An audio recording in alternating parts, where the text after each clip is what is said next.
Hello, everyone. Welcome to another episode of Dishin With Democracy. Today, we have a very special Up to Us episode because it's up to us to be fiscally responsible. So, Up to Us is one of our community partners at the Center for Civic Justice, and we really are looking forward to having a great discussion on this topic. So, my name is Husbaan Sheikh. I use he, him, his pronouns, and I'm an undergraduate coordinator at the Center for Civic Justice. I'm going to bring on our other host right now. Hi, everyone. My name is Julia Brandenstein. I'm a senior here at Stony Brook. I'm also an undergraduate coordinator at the Center for Civic Justice. I use she, her pronouns, and I am also currently the campus lead for the Up to Us competition here at Stony Brook University. And we are so excited to spread our message with you here today and talk a little bit about fiscal responsibility, fiscal sustainability, and what that means as a college student. So we are incredibly excited to welcome our podcast guest today, who is an Up to Us campus alumni from the University of Illinois. And everyone, please welcome Hilary Allen Menzo. Hi, everyone. Great to see you. Hi, Thank you for having me. Thank you so much for joining. Thanks for having me. Really excited to be here. Awesome. So first, tell us a little bit about yourself and just like a brief introduction on who you are. Sure, absolutely. So my name is Hilary Allen Menzo. I am a former alumni of the Up to Us campus competition. I participated in the year 2016 on the Champaign-Urbana campus.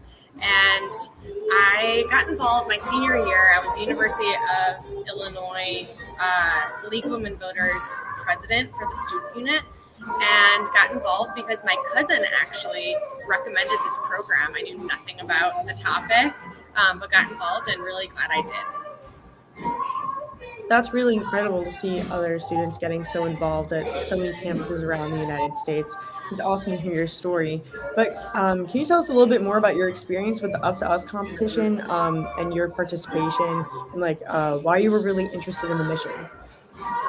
Yeah, absolutely. So when I was a senior in college, I had just assumed this role as the president of the League of Women Voters, which is a nonpartisan organization dedicated to voter education and voter advocacy, and our voter education and voter engagement.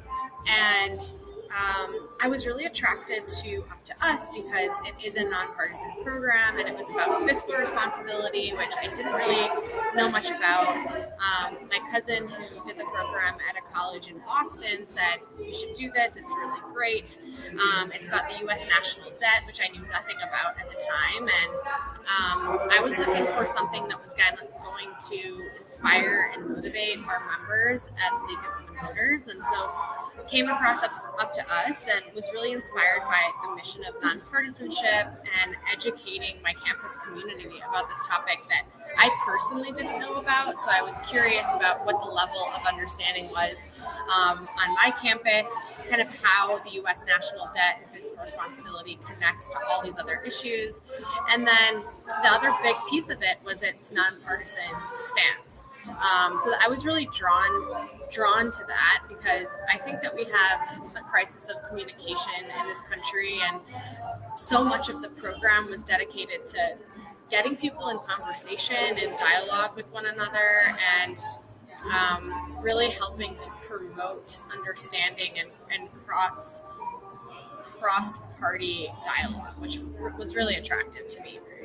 So I did the competition my senior year of college. We ended up placing in the top 20, which I was really proud of. After the competition, I applied for the summer internship that Up to Us was offering at the nonprofit that runs it in Oakland, California. Got the internship, and then after the internship, I was hired on the Up to Us team that September. And then I've been with Up to Us ever since. It's been a huge part of the launch of my career. I became the program manager after 2 years of being an associate. And I've since moved on from being directly on the Up to Us team. So I am a former program manager of the program, and it's just been such an incredible part of my career and been extremely formative, and really excited to talk about it more here today. Oh my gosh, that's so inspiring. And it's great to hear that you kind of kept with it throughout your undergraduate career, since the topics they cover are so important. And speaking of like college, Given that today's political climate, and especially working with college students, why do you think it's so important that Up to Us works to promote this mission at college campuses? Yeah, it's a great question. So I think two reasons. The first one is that as I said, I think we have this communication problem in the U.S. today, where we are only seeking out opinions that confirm our existing opinions. Social media doesn't help, but we don't have enough dialogue and conversation with people that disagree with us and people who are across the aisle, so to speak. And so, Up to Us, that value of dialogue really undergirds the Up to Us program and everything that we do and the campaigns. And so I think that is one reason why it's so important that Up to Us is on college campuses today. And number two is that the actual topic of Up to Us, which is fiscal responsibility, is more important than ever, even though it's not really in the public psyche or front of mind for people. And I can talk about hypotheses for why that is, but we're seeing such a huge wave of next gen civic engagement today, and every single one of those issues that young people care about has a fiscal implication, right? And so we want to equip young people to be fiscal thinkers and to welcome diversity of thought, connect with people that disagree with them on these issues, and really dive into looking at what is the long-term trajectory of the U.S. fiscal future, and why does it matter, and what are our priorities individually and collectively. And so by nature of the topic and just where we are politically in this country right now, I think it's more important than ever that this program is on college campuses with, in connection and partnership with the Stony Brook Center for Civic Engagement, which is such a valued partnership of our program, I know. In short, I think it's more important than ever that we're talking about fiscal responsibility in a time when we're so divided, so polarized, and when we're seeing this really high volume of young people getting involved in civic engagement. Yeah, and that was a really inspiring answer. And I really thank you for addressing the Center for Civic Justice here at Stony Brook University. We're trying to do so much work to kind of increase that mission of diversity and nonpartisanship across college campuses, because it's so important to be able to engage in that discussion with others in order to really learn. So kind of going on that topic of increasing engagement within younger populations, when you were first introduced to Up to Us, how did you feel that their mission really impacted your life, or how did it apply to you that you so strongly resonated with it, that you kind of took that position with Up to Us to be a campus leader? And even though, as you previously said, you didn't know a lot about it, why did you feel so drawn to that mission and spread it? It's such a great question. I think the values of Up to Us, which are on the website, state policy over politics, which, it's really saying there is more that we have in common that divides us. If we look at policy rather than the rhetoric or the political theater of politics, we actually have a clear North Star and a lot more common denominator issues that we care about. So that value really stuck with me. The other value is democracy is not a spectator sport, right? So every single citizen needs to participate to have a seat at the table in order for democracy to work effectively. And then the third and final value is that there's power in our collective action. I love this idea of there's power in numbers, and when we work together towards a common cause, we can achieve really great things. And then underneath that, underneath these high-level values that I felt personally aligned to, honestly, what attracted me the most about the topic was that I knew so little about it, and so I had a feeling that my other campus community members didn't know about it or understand why it mattered. And so I was just honestly intellectually curious about, why does the national debt matter? It seems so out there and not related to our everyday lives. And so I really wanted to kind of dig in and understand, like, what are the economic implications for this like massive number that kind of means nothing to us in the day to day. And so that was part of why I was really drawn to it. And then finally, I'll just add this opportunity to have this creative freedom to run a campaign and to influence my campus community in a way that I hadn't had an opportunity to do so before. Yeah, I think you bring up great points that I definitely could relate to. Before I went to college, I honestly had very little like civic knowledge almost. I always thought like, oh, this doesn't like affect me, or maybe like this doesn't like apply to me. I don't really know how to do research. So I really wish I could have had like some sort of like civic engagement throughout my like K to 12 education. I only started getting really involved once I was in college. So I guess my question for you is, what could we do and what steps could we take to potentially implement physical education in K to 12 schooling? That's a really great question. I think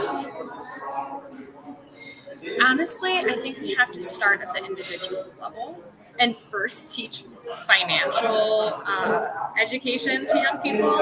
I just saw that the state of Florida is the first state to implement mandatory personal financial education in high school, which I think is a fantastic first step.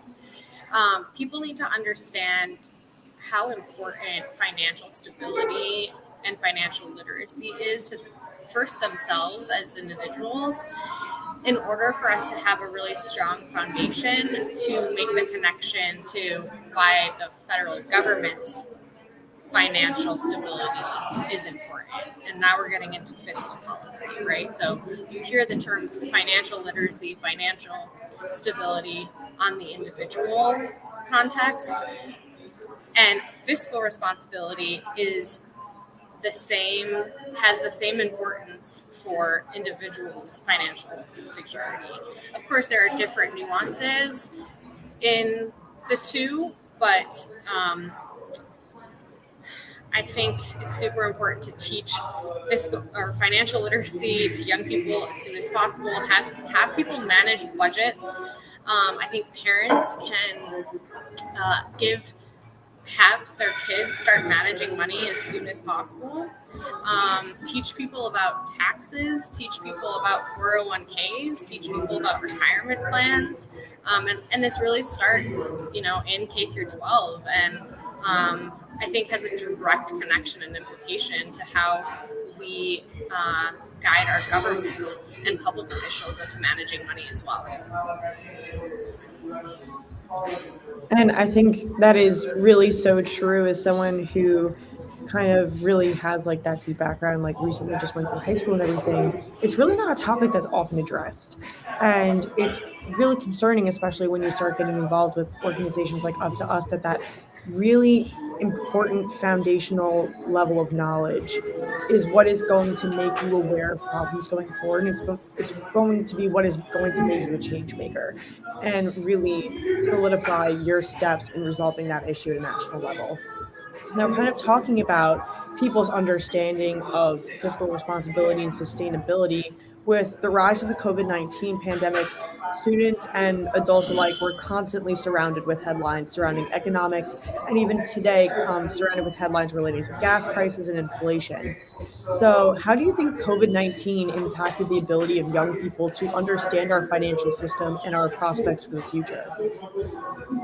It's such a good question. I think it's multifaceted. I think that, for one, in terms of how young people are looking forward to their educational opportunities after high school, they're really understanding what are all their options, right? Like, is going directly to college the best thing to do, or do I take a gap year? Maybe gain some experience, or do I go to community college for 2 years, or do I go directly into the workforce, right? And I actually think that's a good thing. We're seeing community college enrollment rates increase and four-year institutions decrease. That's just slightly changing now as we're more and more seeing COVID in our rear view mirror. But I think it's, on net a positive thing that young people are really thinking deeply about all of their options and how it impacts their long-term financial situation. The cost of college tuition has gone up 300% since the 1990s, where wages have barely budged. And so this is a good thing that we're seeing young people really vet all of their options. From another perspective, I think that there's just so much going on right now, so much to care about, from climate change to the Ukrainian-Russian war to college student loan debt. And then there's just the everyday, responsibilities with family that I think it's really hard for the next generation to be empathetic to the topic of the national debt and government debt right now, which I totally get and understand. And right now, I think it's a good thing that we're seeing so much of a priority on student mental health, and what that means at a national level. At the same time, I think that young people who are interested in creating durable policy for the long term that's going to last the political meat grinder of Congress and our two-party system, for people that do want to create that policy, it's crucial that they have a strong sense of fiscal policy and our long-term fiscal outlook. Because for us to tackle these really intractable problems like college affordability and climate change and the continuous management of the COVID-19 pandemic, we need to create smart, equitable public policy that's durable, and the center of that conversation has to be sustainable fiscal policy. Yeah, those are some amazing points for sure. And I definitely think that thinking about like fiscal responsibility kind of applies to all facets of life. And that also includes like diversity and thinking about other social topics. So my question is, what do you believe are the connections potentially between like racial equality and a fiscally sustainable future? As well as why it might be important to promote racial equality while promoting a fiscally sustainable future within the U.S. Yeah, it's a fantastic question. So I want to first make a little bit of a distinction between racial equality and racial equity. And Up to Us really promotes racial equity and connects racial equity to a strong fiscal foundation and a strong fiscal future. So first, just defining how we understand equity. Equity is referring to the fact that people have different starting points in society, and therefore public policy needs to be designed to account for those discrepancies and starting points, right? And there's research that's been done showing that your income bracket is largely determined by where you're born. Wherever you are just totally by chance born into in this country, that has a direct correlation with how much you're going to earn throughout your lifetime. So, and this is exactly where it starts, where it connects to fiscal policy, because if you look at zip codes, right, that has a direct relationship with the quality of public schools, public infrastructure, your access to capital, right? And where this connects to fiscal sustainability is that fiscal policy is just referring to the country's checks and balances, what the government decides to spend its money on, and how the government decides to collect money from people and businesses through taxes. So a very macro level way of looking at fiscal policy is our debt to GDP ratio, so that you can compare debt across countries and debt to GDP over time, which is helpful for economists. So racial equity and fiscal health are inextricably linked in that part of having a sustainable fiscal outlook is to create a strong foundation for economic growth. And when you have strong economic growth, in general, incomes rise. But it's, of course, more complicated than that, right? Throughout history, we can point to several occurrences where people of color and minorities have been directly discriminated against through through the use of public policy, such as redlining that happened in the post-World War II era, where Black families weren't given mortgages in certain neighborhoods, or even farther back to the post-Civil War era with the Homestead Act, where Black people were not granted the land promised by the U.S. government. By the end of the Southern Homestead Act, the government granted land to over 1.6 million white people, whereas less than 6,000 Black claimants ever received land. Fast forward to today, where these policies continue to have created a huge and growing disparity across race in virtually every sector of our economy. And I haven't even mentioned the more, recent predatory financing practices that large lending institutions partake in at times. But the point is this: when any economy, whether it be the U.S. or any other economy in this world, have stark inequality, it has real implications for a country's social safety net. In this case, in the U.S.'s case, Social Security and Medicare, which are the largest drivers of our national debt. The more unequal a society is, the more demand you have on your social safety net. And so we have to understand that connection. And of course, people of color and minorities aren't the only ones who receive public benefits, but they make up a large majority precisely because of these systemic barriers. And of course, this isn't just a case of public policies throughout history. It's also the fact that this is a systemic problem, our healthcare system, and it's the way that it's designed for profit. So policymakers really have to have a strong sense of what good public policy means for all sectors of society. And this is in direct relation to a country that's still reeling largely from a history of stark racial segregation and violence. And it's the role of public policymakers to ensure that all citizens have a fair shot to participate in the economy and have a good life. Conversely, when any given country has a strong fiscal foundation, meaning their debt to GDP level is at a sustainable level, access to capital is significantly easier for all, because it reduces the likelihood that interest rates will increase. So this is, I think we talked about this earlier in the segment. It's something that's not as talked about because no one really wants to talk about the national debt. It seems like this thing that's far away from us, that we don't have to worry about it. But in fact, we can create way more durable public policy if it is grounded in strong and sound fiscal policy. Well, thank you so much for really getting into that question, really demonstrating to us that fiscal responsibility is so much more than just addressing the topic of debt. It's more than just addressing the topic of what's going on in the economy, what is the stock market. It is really so much more than that and has so many profound impacts into the society around us. But as you just mentioned, the national debt is an incredibly important topic that a lot of college students either don't want to talk about or don't find important.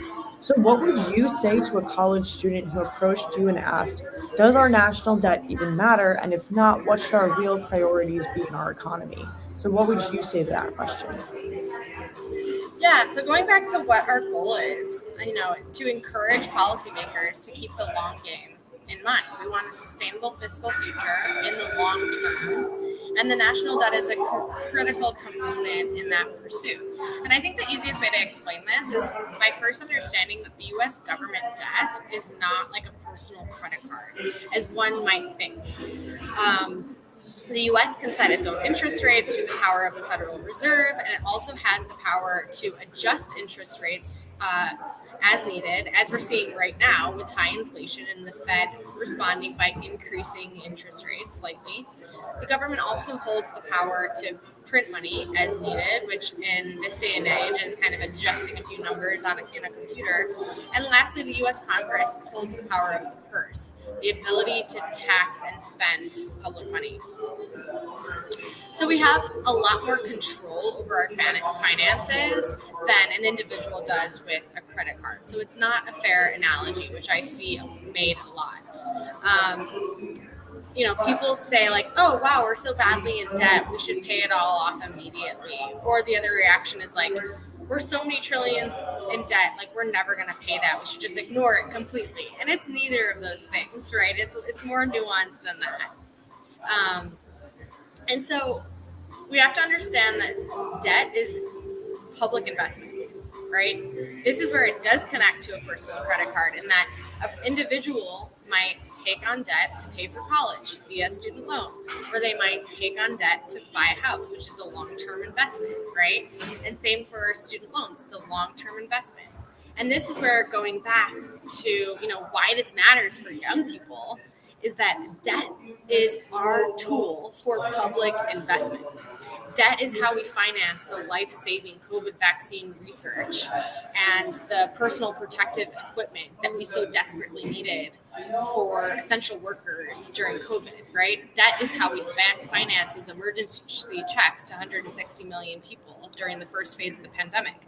So we need to throw out this idea that like all debt is bad, or like government debt doesn't matter because it's so big that we're never going to pay it off anyway. We have to understand that debt is a tool that we can use for public investments, and when it gets too big, we can no longer use that tool anymore. So when thinking about meaningful investments, this is where young people come in. Young people are the decision makers for what matters to our futures. The millennials and Gen Z are going to be, starting families and buying homes. And so we want to make sure that we are informed by what is the best, smartest public investment from a return on investment standpoint, and make sure that our debt to GDP stays at a reasonable level, because runaway debt is bad for everyone, because it destroys that strong foundation by which a strong economy can grow. And the other thing that I want to mention is that, up to us isn't saying like the U.S. national debt and fiscal responsibility needs to be the number one issue and throw out all other issues that you care about. We more so look at it as like fiscal policy is a tool that is going to help empower you be more effective in your public policy making, and it's going to enable you to create policies that are more durable and more impactful in the long term. So I don't know what should be, so I would say to your question directly, like, yes, the national debt does matter. Does it need to be the number one priority on everybody's list? Absolutely not. Is it a tool that impacts all issues that you care about? Absolutely. And as far as other issues that matter to you, that's going to depend on the individual. It's going to depend on what your priorities are for this country, right? And so I can't directly speak to that. But the point of Up to Us is to get people in dialogue about those things, and then to help people understand how important our long-term fiscal trajectory is to the public investments that we want to make to create the country we want to live in over the next 50 to 70 years. So thank you for that really well-rounded answer to that question that really touched on so many different important points that we really wanted to get to, and like making sure that students understand that though national debt is definitely a priority, it doesn't have to be the only priority, but it is always a tool that is incredibly important to the United States government. And in that answer, you actually proposed a lot of current policy solutions to the issues that we're facing. So as someone who works very closely with Up to Us and has clearly embodied their mission throughout all of their work and the start of their career, do you feel that there has currently been sufficient action within Congress to currently address the national debt? Because definitely as a member of the public policy track with the Up to Us competition, this is a question that's always on my mind. So I really wanted to hear your perspective on it. Yeah, it's a really great question, Julia. And I think I think the Trump administration and the Biden administration did what they had to underneath in order to address this public health emergency of COVID-19 that we saw in 2020. In moments like these, this is when the national debt takes a backseat. This is when we're leveraging the tool to its max capacity, right? So we increased the national debt by a lot during COVID solely because we had an emergency going on. And there was a bipartisan understanding that, yes, we do need to get our fiscal trajectory back on track, but right now that's not the priority. The priority is getting people out of the hospitals, back to work, able to protect themselves through PPE, right? In an alternate world, ideally, we have a better debt to GDP ratio that gives Congress and lawmakers more fiscal flexibility so that both our two parties can say, first agree that the policy, whatever it is what we want to do. And secondly, say, yeah, we're in a fiscal position. Our house is financially in order enough to make this investment. Let's do it. When the debt to GDP levels are kind of runaway, like we're seeing now, debt to GDP is over 100% of GDP, that's when things start to get tight. That's when things really start to slow down because you have more concerns over our fiscal health and what that means for the economy directly. So to answer your question, yeah, I think that our public officials handled the COVID-19 crisis very, very well. And it also means that this issue doesn't go away, right? We've got other issues beyond COVID that we need to address that young people care about that are going to take money.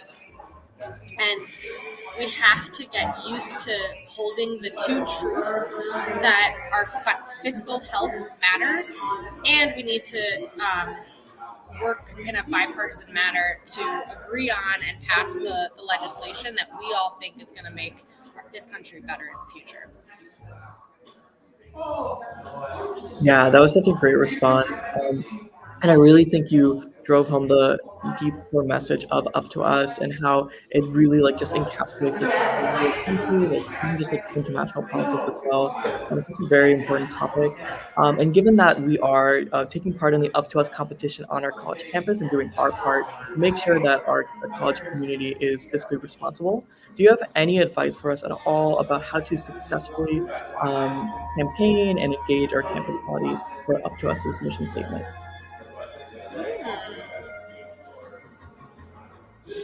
I would say part of the reason why Up to Us is so great is that it gives the people who have the closest relationship to the community the creative control to deliver a campaign that's going to be meaningful and it's going to touch people's internal understanding of why this matters, and that's going to look different for every single campus. And so I would pose the question back to you, Julia, and your team, and Husbaan, I don't know if you're part of the Up to Us team, maybe so, but I would ask you all, how do you see the connections? And you don't have to answer this on the spot, of course, but that's kind of part of it, right? Is asking the young people, it's not up to me, who is no longer in college, to tell you how to make this connection to young people, but it's really about challenging you to draw those connections and to connect the dots, and then to deliver it in a way that's going to be meaningful to people. Yeah, thank you so much. I think that was a great response. So we just want to thank you so much. I'm going to let Julia do her spiel about Up to Us in a second. I just want to thank you. I am a part of the Center for Civic Justice, so I'm Up to Us adjacent.